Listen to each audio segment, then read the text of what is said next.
Diarrhoea బాధితులను పరామర్శించి ధైర్యం చెప్పిన శాసనసభ్యులు శ్రీ శ్రీరామ్ రాజగోపాల్ తాతయ్య.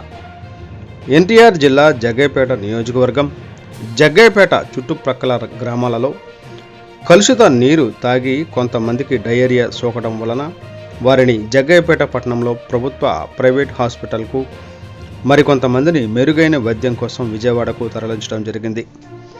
విషయం తెలుసుకున్న టీడీపీ జాతీయ కోశాధికారి శాసనసభ్యులు శ్రీరామ్ రాజగోపాల్ తాతయ్య హుటాహుటిన హాస్పిటల్కు చేరుకొని డాక్టర్ అనిల్ కుమార్, సూపర్వైజర్ వెంకట్రావు, రమేష్తో కలిసి బాధితులను పరామర్శించి ధైర్యం చెప్పారు.